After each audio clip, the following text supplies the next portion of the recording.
సంగారెడ్డి జిల్లా అమీన్పూర్లో చిన్నారుల death mystery వీడింది. ముగ్గురు పిల్లలను ఊపిరాడకుండా తల్లి రజితే హత్య చేసినట్లుగా పోలీసులు తేల్చారు. అయితే 10th క్లాస్ గెట్ టుగెదర్లో రజిత, శివకుమార్ కలుసుకున్నారు అని, ప్రియుడితో ఉండాలి అన్న ఆశతో ముగ్గురు పిల్లలను హత్య చేసినట్లు పోలీసులు తెలిపారు. ముందుగా పిల్లలను, ఆ తర్వాత భర్తను హత్య చేయాలి అని పథకం పనినట్లు పోలీసులు వెల్లడించారు. నిందితులు రజిత, శివకుమార్ను పోలీసులు అదుపులోకి తీసుకున్నారు. ఇదే అంశంపై మరింత సమాచారం మా ప్రతినిధి విష్ణు అందిస్తారు. అమీన్పూర్ ముగ్గురు చిన్నారుల మృతికి సంబంధించిన కేసులో పోలీసులు విచారణ పూర్తయింది. ఏదైతే తల్లే ముగ్గురు పిల్లల్ని చంపినట్టుగా పోలీసులు నిర్ధారణకు రావడం జరిగింది. తన 10th క్లాస్ బ్యాచ్మెంట్ శివకుమార్ను పెళ్లి చేసుకోవడం కోసం తన పిల్లలను అడ్డుగా ఉన్నారు తొలగించుకోవాలని చెప్పి ప్లాన్ చేశారు. అట్లాగే భర్త చెన్నయ్యను కూడా చంపాలని ప్లాన్ చేసుకున్నప్పటికీ కూడా చెన్నయ్య ఆ రోజు ట్యాంకర్ డ్రైవర్గా విధులు నిర్వహించడం కోసం వెళ్ళిన నేపథ్యంలో ముగ్గురు పిల్లలను మాత్రం తన గొంతు నులిమి చంపిందని చెప్పని పోలీసులు చెప్పారు. ఏదైతే రజిత తన భర్త చెన్నయ్యకి చెప్పడంతో హాస్పిటల్ తరలించారు. మనతో పాటు ముందుగా ఎవరైతే రజితకు కడుపు నొప్పి వచ్చిందని చెప్పిన సందర్భంలో స్థానికులు పక్కింటి వాళ్ళు రజితను హాస్పిటల్ తరలించడం జరిగింది. అసలు ఫస్ట్ అంటే వీలే ముందు చూడడం జరిగింది. అసలు ఏం జరిగింది అన్నదానికి అసలు ఏం జరిగింది సార్ ఆ రోజు? అయితే రజిత ఎన్ని గంటలకు బయటకు వచ్చింది, ఏం జరిగింది సార్? 2:30 తెల్లవారుజామున 2:35 నా 40 మినిట్స్లో మా ఇంటికి కిరాయి అబ్బాయి ఇక్కడికి వచ్చాడు. మా ఇంటికి వచ్చి అంకుల్ ఇట్లా చెన్నై అంకుల్ పిలుస్తున్నాడు, వాళ్ళ భార్య అపస్మారంగా ఉంది, పిల్లలు చనిపోయిన అంటున్నాను అంటే నేను లేచి వచ్చేసి సార్ అప్పుడు అక్కడికి ట్యాంకర్ దగ్గర రజితను పట్టుకొని ఉన్నాడు. నేను ఏమైంది చెన్నై అంటే నా పిల్లలు చచ్చిపోయాను సార్, నా భార్య కూడా చచ్చిపోయే పరిస్థితి ఉంది, ఇంకా ప్రాణం ఉంది సార్, కాపాడండి, మీరు కారు తీసుకురండి అన్నాడు.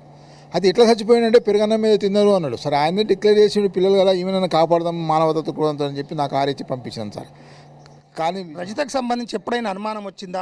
ఆమె ఇట్లాంటి ఇన్సిడెంట్ చేపడద్దని చెప్పి కాలనీలో చాలా సంవత్సరాలుగా రజిత ఉంటుంది, చెన్నై కుటుంబం ఉంటుంది, ఎప్పుడైనా ఇట్లాంటి అనుమానం రావడం జరిగింది సార్? ఎప్పుడు నిజంగా చెప్పాలంటే వాళ్ళ ఇంట్లో గొడవ అయినట్టు ఎప్పుడు చెప్పలేదు రజిత. కానీ చుట్టుపక్కల కూడా మేము కలిసిమెలిసి ఉంటాం అందరం ఈ స్ట్రీట్లో 5-7 ఫ్యామిలీస్, ఎప్పుడు చెప్పలేదు సార్ ఆమె.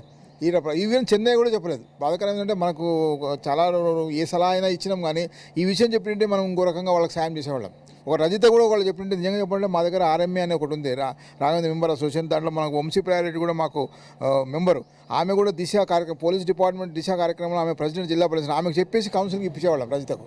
అంటే మరొకసారి ఏదైతే రజితను హాస్పిటల్ తరలించిన సందర్భంలో పక్కింటి వాళ్ళు ఇక్కడనే ఉన్నారు, వాళ్ళు రజితను హాస్పిటల్ తరలించారు. మీకు నిజంగానే సీన్ చూడగానే ఏమనిపించింది? రజితకు నిజంగానే కడుపు నొప్పి వచ్చిందని చెప్పి అనిపించిందా? ఆ పరిస్థితి ఎలా కనపడ్డది?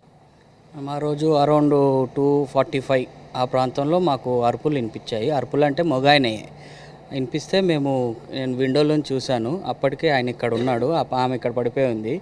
మేము చూసేటానికి చనిపోయినారు, ముగ్గురు పిల్లలు చనిపోయినారు సార్, ఈమెను కాపాడదామని అయితే అన్నారు. అప్పట్లో కూడా అంకుల్ కూడా వచ్చారనమాట. వచ్చి నేను లోపలికి వెళ్ళి ఒకసారి చూస్తే పాప ఏం కదలడం లేదు.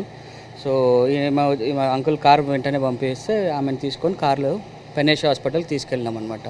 అంటే నిజంగానే ఏమన్నా అనుమానం లాగా అనిపించింది? ఎప్పుడన్నా రజిత ఇట్లాంటి ఇన్సిడెంట్కి పాల్పడుతుందని చెప్పని ఎప్పుడన్నా అనుమానం వచ్చింది? ఏం లేదండి, అట్లా అయితే ఏం లేదు. ఆ రోజే ఫస్ట్ ఆ ఇన్సిడెంట్స్ అలా చూడడం. ఆయన కూడా సైలెంట్గానే ఉంటాడు, ఆయన పని ఎంతనో. ఆయన మార్నింగ్ 6 o'clockకి వెళ్ళిపోతాడు ట్యాంకర్కి, ఇంకా ఎప్పుడు వస్తాడో తెలీదు. వచ్చినప్పుడు అయితే ఆయన రిపేర్ కూడా ఇక్కడే చేసుకుంటూ ఉంటాడు పాపం ట్యాంకర్ది. ఈ ఇన్సిడెంట్ విన్న తర్వాత ఎట్లా అనిపించింది మీకు?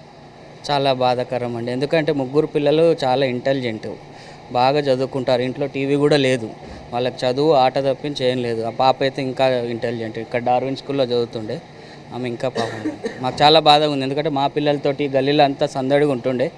ఇంకా ఆమె అట్లా చేసేటానికి మాకు షాక్లో ఉందండి. ఆమె ఇంత కూడా అనుమానం ఏం రాలేదు మాకు, ఎందుకంటే మేము ఇన్నేళ్ళ నుంచి ఉంటున్నాం కదా. మాకు ఒక్కసారి కూడా ఎవరన్నా రావడం కానీ పోవడం కానీ అట్లా కూడా మాకు కంటపడలేదండి. అంటే మేము డ్యూటీలు చేసుకునే వాళ్ళం. మొత్తంగా రజిత కనుక చూసుకుంటే ఏదైతే ఎవరికి కూడా అనుమానం రాకుండా వివరించింది, ముగ్గురు పిల్లలను ప్రేమిని కోసమే చంపింది అని చెప్పని అయితే స్పష్టంగా పోలీసులు చెప్పడం జరిగింది. వీడియో జర్నలిస్ట్ నవీన్తో విష్ణు, సాక్షి టీవీ, సంగారెడ్డి జిల్లా నుండి.